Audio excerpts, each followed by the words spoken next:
A ver, vamos a situarnos. Nueva Jersey, 16 de septiembre de 1922. Plenos años 20. Exacto. Y tenemos a una pareja de jóvenes paseando por un camino rural, un sitio conocido como The Russys Lane. Un lugar apartado para buscar un poco de intimidad. Sí, lo típico. Pero lo que encuentran es, bueno, es otra cosa. Se topan con dos cuerpos. Bajo un manzano silvestre. ¡Dos cuerpos! Pero lo que llama la atención de inmediato no es solo eso. No, lo increíble es el cómo. ¿Cómo están dispuestos? Eso es. No es una escena de crimen caótica, no hay signos de lucha, no hay desorden. Todo está extrañamente compuesto. Casi ceremonial. Parece sacado de una novela gótica, no de un informe policial de la época. Totalmente. Y claro, el escándalo se desata cuando se identifica a las víctimas. Porque no eran dos personas anónimas precisamente. No, eran el reverendo Edward Hall, una figura muy respetada en su comunidad, y Eleanor Mills, que cantaban el coro de su iglesia. Ambos estaban casados, pero no entre sí. Ahí está el nudo. La investigación, vamos, no tarda nada en revelar el secreto. Eran amantes. Y es que la propia escena del crimen lo grita a los cuatro vientos. Aquí es donde la historia se vuelve fascinante y macabra a partes iguales. Sin duda. No solo que les dispararan, es toda la puesta en escena. Al reverendo le cubrieron la cara con su sombrero, dejaron su tarjeta de visita a sus pies. Y a ella, a Eleanor Mills, le colocaron la mano sobre el muslo de él. Y el detalle final, que es increíble, las cartas de amor que se habían escrito rotas en 1000 pedazos y esparcidas entre los dos cuerpos, como un confeti grotesco. Es una declaración de intenciones en toda regla. No es un asesinato para ocultar algo, es para revelarlo. Totalmente. Así que, en el análisis de hoy, vamos a sumergirnos en este caso, el caso Hall Mills. La fuente que manejamos lo describe como una obra macabra, que se convirtió en una obsesión nacional. Y que un siglo después sigue sin resolverse. Y ese es el gran misterio. Nuestro objetivo hoy es precisamente ese, desgranar los hechos para entender por qué este llamado crimen perfecto sigue fascinando. No es tanto resolverlo, que es imposible. Claro, es más bien comprender qué historia nos intenta contar esa escena y por qué la justicia nunca encontró una respuesta. Es un reflejo de la sociedad de la época. Religión, adulterio y sobre todo poder. De acuerdo, pues empecemos por ahí, por la escena. Porque es alucinante. El informe policial lo deja clarísimo. No hay señales de lucha. Nada de nada. La cartera del reverendo Hall intacta, con su dinero. El bolso de Eleanor Mills también. Esto tumba de inmediato las teorías más obvias. No fue un robo que acabó mal. Para nada. Tampoco parece un arrebato de pasión, algo incontrolado. Esto fue metódico. Ese es un punto crucial. La ausencia de violencia desordenada nos dice que quien lo hizo, tenía el control total de la situación. Sí, dominaba la escena. No actuó por la ira del momento. Estaba ejecutando un plan y cada detalle parece tener un significado, como si fuera un código. Colocarle la Biblia bajo el hombro, rasgar las tartas, son actos simbólicos. Claro. Pero aquí es donde a mí me surge la gran duda. Si quieres cometer un crimen y salirte con la tuya, lo último que haces es dejar un rastro que establece un motivo tan claro como el agua. Es completamente contraintuitivo, sí. La fuente sugiere algo que me parece muy acertado. Dice, es como si alguien quisiera contar una historia. Exacto. No estaban ocultando el motivo, lo estaban anunciando a toda página. Es fascinante esa contradicción. Desde un punto de vista criminalístico es un error de principiante. Dejas el móvil del crimen ahí mismo. Claro. Pero si lo miramos desde una perspectiva psicológica, es el centro de todo. La puesta en escena es el mensaje. Es una forma de decir, este era su pecado. Esta es la verdad que ocultaban. Y ahora es pública. Es un acto de humillación póstuma. Entonces, no es solo venganza, sino también una especie de justificación. Como si el asesino le dijera al mundo, ved por qué lo he hecho. Podría ser, no soy un monstruo, soy un justiciero. Es una forma de reescribir la narrativa. La muerte física es solo una parte del castigo. Y vaya si lo fue. La prensa se lanzó sobre la historia como loca. Con un motivo tan evidente, la investigación debió sentir que solo tenía que seguir el rastro. Un rastro de migas de pan, ¿sí? Y ese rastro, pues, inevitablemente llevaba a una sola puerta. La de la esposa del reverendo, Frances Hall.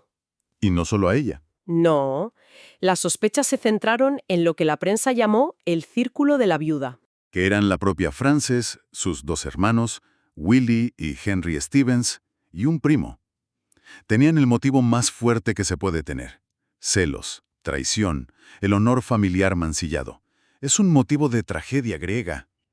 Pero aquí es donde la historia se complica de verdad, donde deja de ser una tragedia clásica y se convierte en un thriller judicial.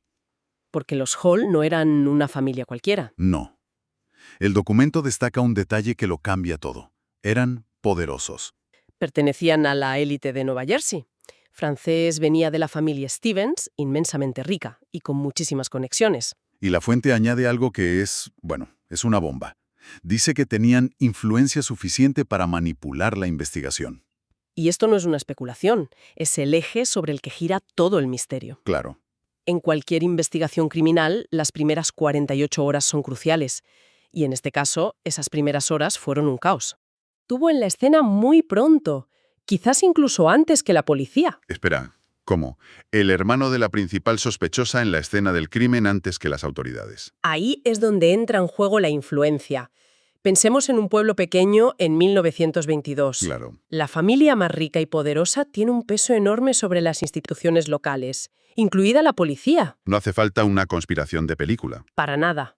Basta una llamada, una sugerencia, una presencia imponente en la comisaría, y de repente se pierden pruebas, se retrasan interrogatorios. Se contamina todo el pozo desde el principio. Exacto. Y una vez que el pozo está contaminado, es casi imposible sacar agua limpia. Esto nos lleva directos al juicio, que es otra historia.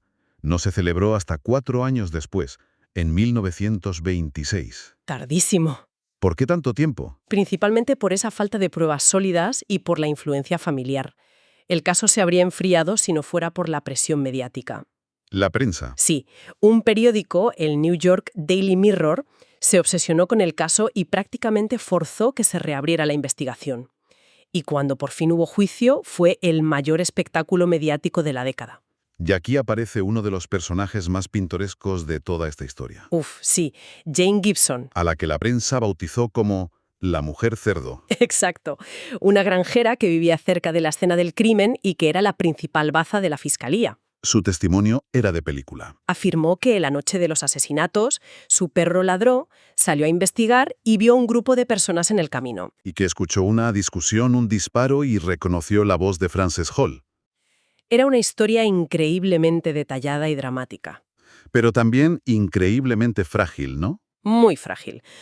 Su reputación no era la mejor, su historia tenía inconsistencias y, para colmo, cuando tuvo que testificar, estaba gravemente enferma. Tuvieron que llevarla al juzgado en su propia cama. La imagen debió de ser surrealista. Totalmente. La defensa, claro, la destrozó en el interrogatorio. La pintaron como una mentirosa que buscaba atención o la recompensa. ¿Y sin su testimonio, la fiscalía se quedaba? Con muy poco. Tenían un motivo muy fuerte, sí, pero las pruebas físicas eran casi inexistentes para los estándares de la época. ¿Y no podían situar a los acusados en la escena del crimen? De forma concluyente, no. Entonces, ¿qué tenemos al final de todo este circo? Un crimen teatral, con una puesta en escena que grita el motivo. Unos sospechosos con ese motivo y con el poder para, presuntamente, sabotear la investigación. Un testigo estrella que se desmorona.